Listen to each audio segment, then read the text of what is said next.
Hi guys, I am Gopo. I'm Weird Jim. Okay, and yeah, we're Jimmy. And today we are going to pretty much be talking about Cybermon. Alright, so for a lot of you, or for at least some of you, you already know what Cybermon is. For those that don't, I'm just going to give a little quick run through about what is Cybermon about, so that way we don't have any, problems and you don't get confused as to what this game is about. So, essentially, you each have a character, and you can pick between three different characters. So let me go and show you that. You have three different types. You have Ignis, you have Nia, and you have Adrian. You can also pick a different set, but these ones actually require money, so no thank you. These ones don't, so Igna, Neil, and Arya. They basically have the same skill sets as these first three. They're just different genders. However, the ones that are to be bought, those require gold because they have a different set of skills. As well as Jay and Jill, Kimberly, and Rosaline. Rosaline, I'm not sure. Don't care. Anyways, so that is pretty much character-wise. Jimmy, do you have anything to say? Ballin. Okay, that has nothing to do with anything.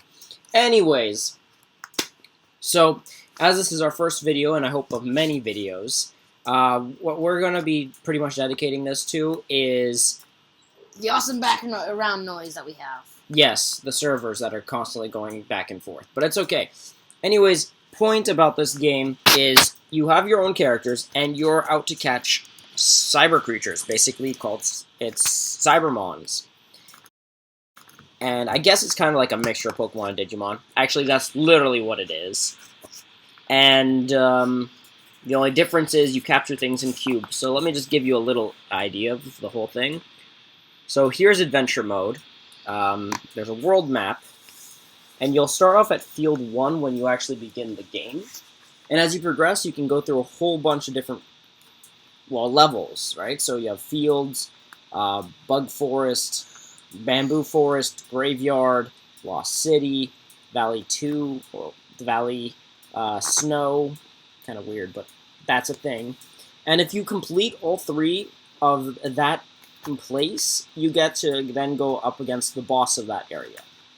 So it's actually a pretty fun game, but the mechanics itself is very, very simplistic. So I'm going to go through Adventure with you guys, and then I will take a quick peek at Arena, but we won't play any Arena. However, we'll play a special event called PvP Survival. So it's pretty much like Arena, except with a little bit of a catch. Anyways, so let me just show you what's going on here.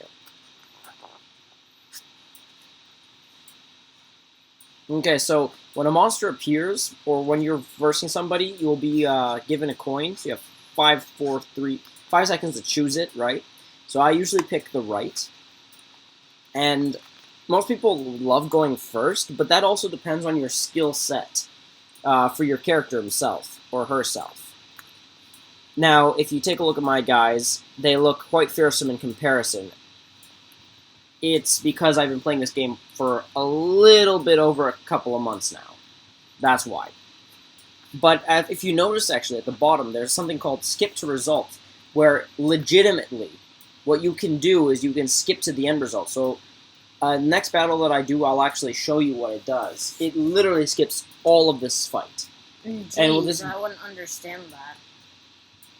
I don't think that needs explaining, but okay. So you have two options. You gain your coins, XP, and blue gems. So you can either continue the adventure immediately, or if you do not have one of those creatures, you can go and capture a monster. So let's go and check. I'm not doing this because I want to capture any of these creatures, except actually maybe I do. But if you notice, when I actually press on one of them, I have an option between a regular cube and what they call the master cube, which is 100% guarantee success of capture, but I don't want to use it. So I'll just use a regular cube. So as you can see, it's kind of like Pokemon, but it has also a Digimon-like feel to it. So I mean, that's all I can really mention about it. Other than that, I guess it's kind of a fun game, really. I have no complaints there, actually. So, Weird Jimmy and I actually created a guild as well. The guild itself is doing actually pretty well, especially considering we're one of the only active players on the guild itself. So we usually hit the top 200, which is nice. I don't mind. And here, I'll show you skip to result.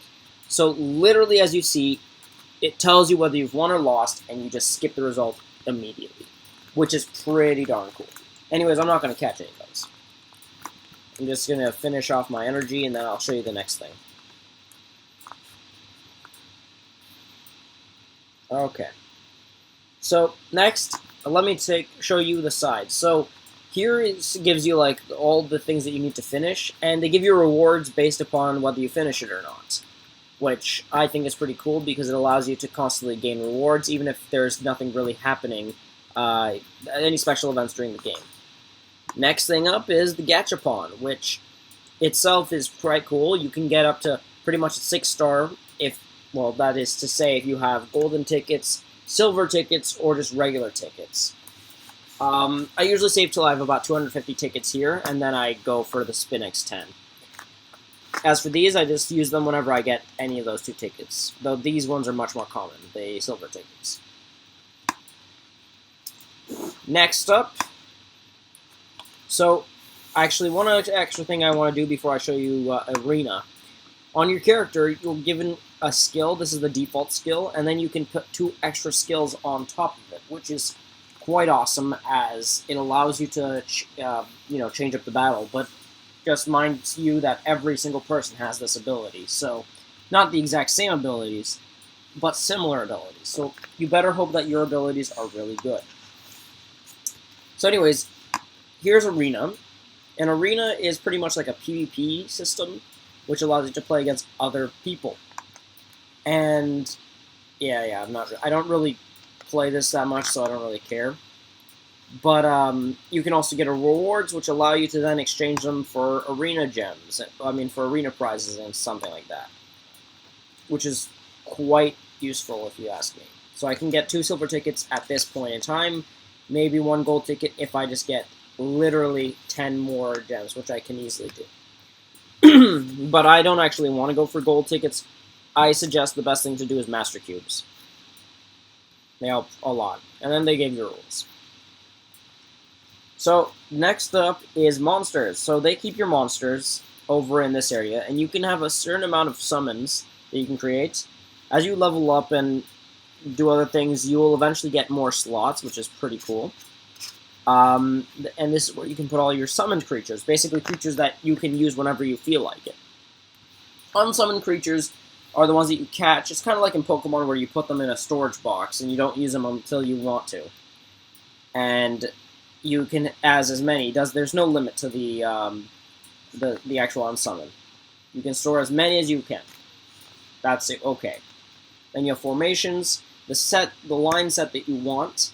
So you want them to put them back line or front line, and depending on that, you'll change the outcome of even the match, as well as whether you win or lose more consistently.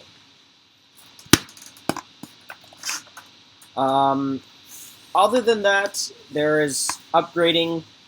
So 2 things actually that I want to mention about upgrading. So level and rank. The rank itself determines how high it can go in terms of, well, stars. So if the highest rank in this game is a rank 10, and what you'll most commonly find when you begin the game is rank 4s. But you will also be given a starter that can go up to rank 5. In this case, mine was a thing called Giant Garuda, which I find was really strong at the time, but no longer. Currently, my strongest are rank 7s, but as you can see, they're level 70 and level 80 respectively. So this one can go up to rank 9. This one can go up to rank 8. Though they're both rank 7s right now. But that's all you need to know for now. I'll go into detail about that later. So let's go to Evolve. This is where you can basically put 2 creatures together, and then you can evolve them. So I'll give you an example. So let's say I do Python. I'm not going to actually evolve them, but you pick one main one, you put another one together, and then you'll see that you need a disc and you have these two that will create this thing. And then here you'll find that to actually evolve them, you have a certain possibility chance.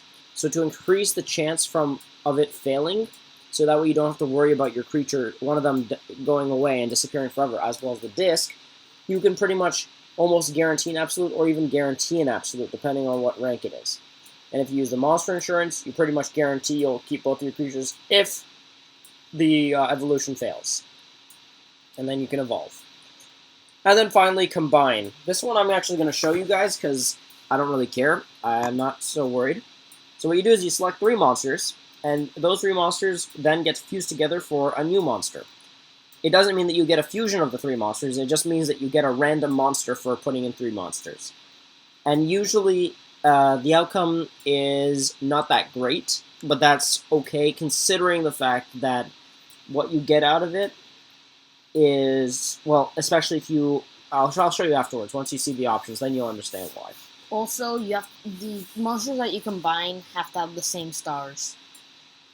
Yeah, so the ranking has to be of the exact same rank, or else it won't let you. But sometimes, which I will get into a moment, you'll either get a same rank or a higher rank of 1. If you do get a higher rank of 1, you're lucky. It can be guaranteed though if you have, which I will show you in a moment. I'm just going to show you now. Okay, so here is my normal combine. Here's if you want a premium combine. If you do a premium combine, you get 100% rarity up, and on top of that, you can even get a rank up, and most likely you will. So your rank is, since I put 3 level 2 rank 2s, I'll get 1 rank 3 in this one. However, here it can go either way. I can get rank 2s or rank 3. We'll see. So let's go it. It costs 1,000 silver, which is 1,000 coins, which I rather do than gold. And I get a rank 2 little bison. So it's actually new to me, I think. I'd never had that, so that's pretty cool. And then you can check the collections to see how much you have, which is pretty cool as well. Last but not least, I'm just going to talk about inventory, shop, and friends, and then we'll do one PvP survival event to end it. I do want to do the bazaar as well, but I feel like we don't have enough time for this one video, for it's a little long, and I don't want to go above the recording time already as it is, which I already kind of did. So let's go to inventory. So inventory, very simple. You have your energies, so basically to fill up your energy or your BP. BP has a limited amount, but depending on your level and that sort of thing. And BP also restricts you on the amount of creatures you can use. Obviously, since I have 304 BP, I can use pretty much as many creatures as I can that can amount to 304, which I don't think there is such thing. Next is the mist and miscellaneous. So basically, your skill books and your master cubes and your cubes, basically for your character to capture creatures or to have newer abilities on the character itself. Then you have materials that allow you to do, well, certain things, right? So guild gems, which I'll go into later, and the guild I'll go into next time. I won't talk about the guild today, really.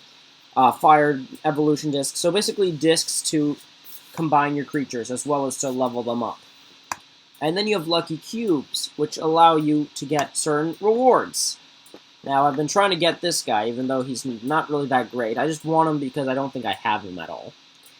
And you can get certain creatures from it, or, other things. And it tells you how hard it is to get the creature, or the item that you're looking for. So I'll just open one so you get to see it. And I got coins, which is not bad, but I didn't want that. Anyways, doesn't matter. Then you have shops, so you have promotions. You can get certain promotions depending on what you see here. It's pretty good sometimes, but I try not to go for the promotions anyways. Then you can buy certain energies. I suggest if you're going to buy, I wouldn't buy anything except for the actual fulls. And even then, I usually don't purchase them because you can get them pretty quickly from the game itself. Then you can buy lucky cubes. Again, I don't buy these only because they cost a lot, and the chances of even getting the one that you want is very hard, especially if you want, let's say, the war droid. See, battle droids you can easily get in-game, especially if you get to Lost City. This one, I haven't seen at Lost City other than the battle droids themselves. And even then, they're actually at rank 4, so you have to rank them up to this. But as you can see, if you were to spend 200, you could easily get one of these two things, or this or this. So there's that too. Characters, you can purchase your characters. You already know what they are. I showed you guys before. Then you can purchase Legend Skill Books, Cubes, or Master Cubes. I suggest you don't do it. It's too much for Master Cube. You can get those in-game. It's a lot harder, but you can still do it. These, I haven't spent a single coin on these. I would never spend on that. So just to let you know. And the materials, same thing. So just all the materials you saw I had, you can purchase. I, again, suggest don't purchase it. Finally, friends, you can check who's on your friend list, and you can send tickets to them. They send tickets back to you, so you can get free creatures. Awesome. So finally, we're going to end it off today with a PvP survival event. It's like the arena, except you also have your bonus and handicaps. So bonuses and handicaps based upon whether you got lucky or not. I didn't get lucky, so I pretty much got it to the point where I'm pretty much almost at a disadvantage. However, I don't care. I'm still going to play it, and we're going to watch the fight. See if it goes well. I don't ever try to rank for number 1 in this, because I don't want to waste my BP cubes until I reach to Guild Wars. That's when I actually use them. So let's see who's going to win this one. I feel like that's me, considering he doesn't have very many higher up creatures. Most of them are rank 6. Some of them look like they could be rank 7 right now. Like this one. This one can go up to rank 8. I'm just not sure if that's a rank 8 or not, or rank 7. Okay, it's really slow right now. It's laggy. That's okay, though. I don't mind. He's going to kill my creature. That's fine. As you can see right now, I'm at the advantage, so there's that. Oh, poisoned. It's finished. That one's poisoned. I finished that off. My poison seems to go around. I'm not sure if that's actually supposed to happen or if it's just a glitch. Either way, as you can see, I won. Yay, me. And just keep on going. And now I'll show you the actual system that either decides whether I get a bad pick or... Yep, see? So I get disadvantaged completely. So I'm at a big disadvantage. Just so I seem okay, I'm going to go and fight this one. That's only a rank 6. This looks like it could be a rank 7, so I'm going to go with that one. Anyways, that is all that I wanted to show you guys. Thank you very much for watching. I am Gopo. I'm Jenny. He's the retarded one. That's what my name says weird. And I hope you've had a really good time watching this, and I hope to see you guys again. Thank you very much, guys. Subscribe.